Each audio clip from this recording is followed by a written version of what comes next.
Another day, another college coach gets interviewed by the Philadelphia Eagles. Today we're talking about Michigan defensive coordinator Jesse Minter.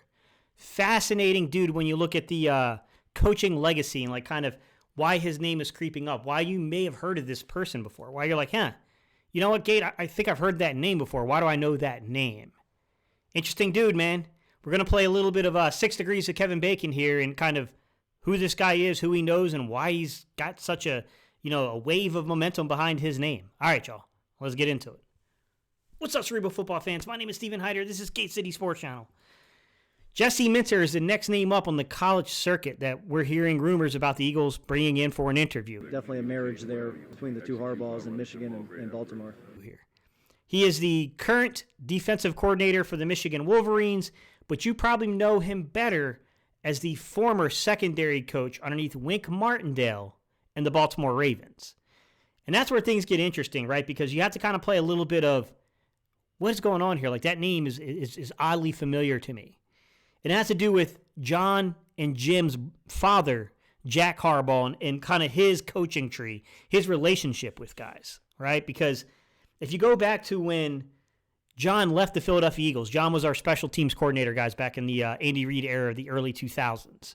When he left in 2008 and became the head coach of the Baltimore Ravens, he had to fill out a roster for the first time. He's got to fill out coaches, but he had his brother was a former NFL quarterback in Jim Harbaugh, and then he had a father who had been coaching college football for many, many years. And one of the names that came up from his father was a guy named Greg Madison, who was the first defensive coordinator for the Baltimore Ravens with John Harbaugh. Greg Madison coached with his father, Jack Harbaugh, back in the 1980s for Western Kentucky. Fast forward after Chuck Pagano's gets a head coaching job and they go through a couple of years here. Wink Martindale, and once again, John Harbaugh needs a name. Wink Martindale comes on the scene. Wink Martindale is hired by John. Why is Wink hired? Well, Wink knew Jack Harbaugh. He also knew Chuck Pagano, to be fair. But he also served as Jack Harbaugh's defensive coordinator for Western Michigan in the early 2000s. So kind of a little bit of 6 Degrees of Kevin Bacon here. Why this is important about Wink Martindale? Because Wink Martindale's original staff there contained 2 very important names today. One of them was Mike MacDonald, who was the linebackers coach in Baltimore, became the defensive coordinator at University of Michigan, and then when they subsequently let Wink Martindale go, the Ravens, they went to go get Mike MacDonald. That's who they wanted, which opened up the spot at Michigan, which, you know what? Jesse Minter had moved on since then, and he was down there coaching Vanderbilt as their defensive coordinator. So when Mike got hired back by the Ravens as a defensive coordinator, it's Jesse Minter who ends up becoming Michigan's defensive coordinator.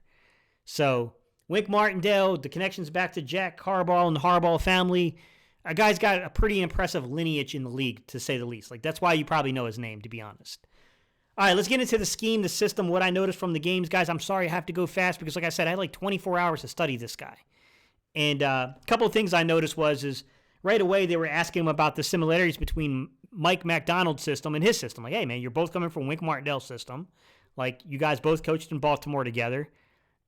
Well, are they hiring you here because basically your system's going to be very similar? There's not going to be a lot of change.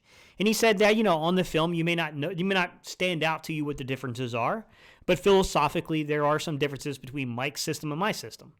Namely, what he said, and this is the most important aspect to our conversation today, is that Mike MacDonald sees the game as a linebacker coach. So he sees it from the front 7 to the back. Okay, so he goes front to back. While in reverse, Jesse Minter, the way that he views the game is from the back 7 to the front. Okay? Yes, guys, that's very Jonathan Gannon-like, but to be fair, just stick with me for a minute, guys. To be fair, okay? Don't go rampaging. To be fair, that's how most of the league's going right now. Do you not notice that these secondary coaches are becoming the quarterback coaches of the defense?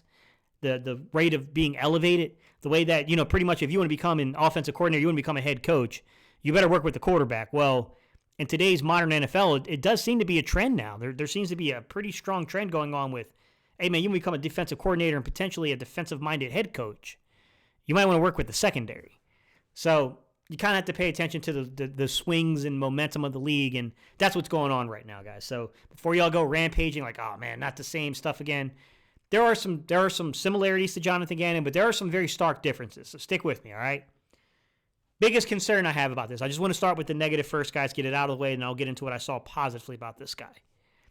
The biggest concern I have with him is that he's willing to try to stop the run from an even front, a four-man front, but it didn't have a ton of success, man. The game I went to go watch was that Ohio State game. I went to go watch the Michigan versus Ohio State game because I wanted to see you on the road in a very hostile environment against a very good football team.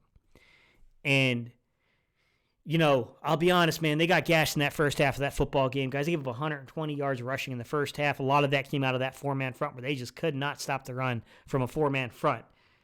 And this has been my biggest gripe with the Philadelphia Eagles, guys. It's been my sticking point about, everyone keeps talking about, oh, we can't allow quarterbacks to complete 80% of the passes. In my opinion, that's not what beat us in the Super Bowl.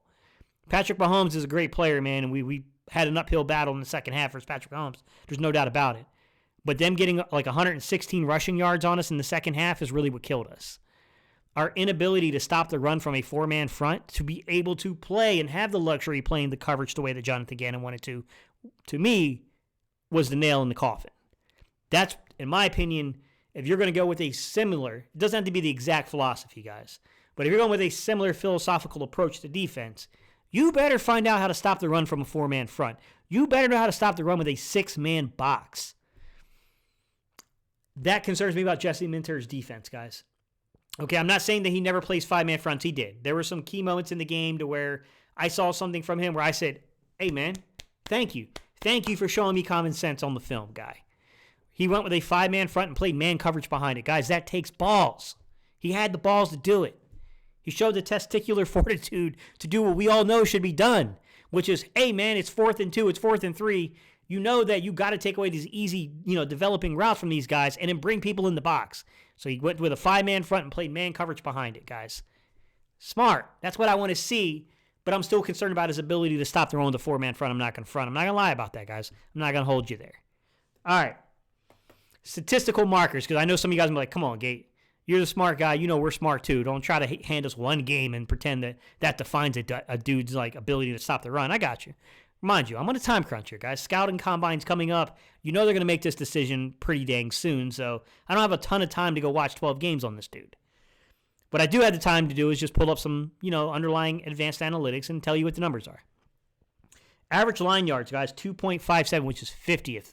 It's at least in the top 50. You prefer that number to be in the top 25, if I'm being honest, right? Power success rate. So how successful guys were on, 3rd and short, 4th and short, goal line situations, right? The 4th and give-me's, as we call them here in Philadelphia, that they're trying to legislate out of the game because they couldn't stop us. 73.9% success rate against him. That's not good, guys. That was 93rd. He was barely inside the top 100. Okay, stuff rate. Your ability to shut things down between 2 yards to behind the line of scrimmage, right? Stuff rate. 15.4%, 93rd, barely inside the top 100. Some of the lying analytics to their run defense matched up with the film that I watched from a good opponent. It makes me a little concerned about his ability to stop the run, guys, especially with the approach he has. You need to be able to get stops with a four-man front.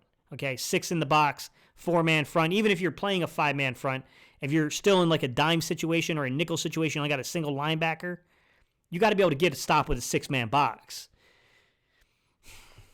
They gave 120 yards, man. 120 yards in that first half, guys. Now, I'll get to the positives. Let me tell you what I saw from this young man in terms of the positives, because I think that he deserves credit for what he is, which is an incredible secondary coach. I could see the elements of his influence on their secondary.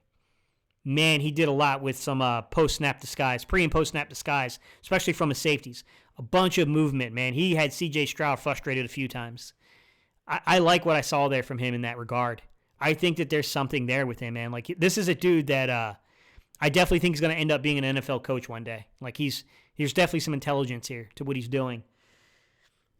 What I will say is that when he put them down by more than double digits, that's when I saw their defensive line start coming home. And I don't think that defensive line is nearly as talented as what it was the year before with Aiden Hutchinson and those dudes. It's Ojabo. They're not that talented this year compared to the year prior. So it's hard to judge their defensive line, and I do think sometimes it's hard to win with a four-man front if you can't get a pass rush home with a four-man front. But there were a couple plays where I saw them get home with four-man fronts. Like, they won. They won from a four-man front, and they put pressure on C.J. Stroud. And that's what you'll notice is that when they got to double digits, all of a sudden the pressure started showing up, and the turnover showed up. And that's when I was like, okay, this dude's ball hungry, man. He's opportunistic. I can see it. They definitely turned C.J. Stroud over a couple times late in that game. And I went to go check out, like, okay, where are they ranked here? So I went to NCAA.com and I looked up their actual turnover margin. They were +8. +8 ranks 19, so they were top 20 in the NCAA football. So I think it's pretty good, guys, to be honest with you. In terms of how many turnovers they created on the season, because, obviously your margin has to do with offensive side of the ball, not giving the ball away too. But in terms of how many turnovers they generated 18 on the year, and they're playing inside the big, guys. It's hard to generate turnovers inside the Big Ten. So 18 turnovers, ranking 43rd overall. I know some people might say he's top 50, that's decency, but that's not great. But I think when you think about that in terms of the level of competition they're playing on a weekly basis inside their conference, I think it's a fair number, man. And the fact that one of the teams they turned over was a team that did not turn the ball over a lot in Ohio State. I think that he's very opportunistic. I do. I think he's very gifted at creating coverages. I don't know, man. I like where the Eagles are going with this coaching search.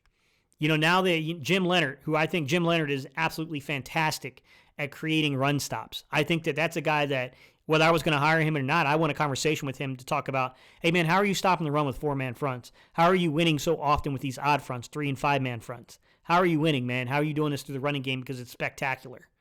And to be honest with you guys, he's putting an extra man in the box. He plays a lot of cover 3. So, yes, there's some too high stuff on his film, but primarily on first down, I noticed he played a lot of cover 3.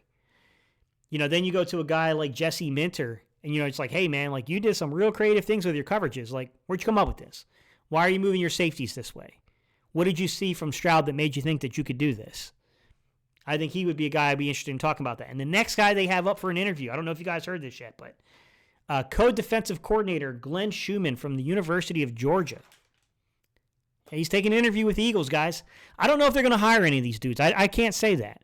But what I can say is it's a smart idea to talk to these dudes and have a cup of coffee with them. This is how you build things, man. You build relationships, right? Not only do you build relationships, but you build ideas. You get to know what these dudes are doing and why they're doing it. I think it's smart personally, guys. But let me know your thoughts, guys. Leave your comments down below. You guys know I love and appreciate y'all for watching. And, I'll see you guys on the next video.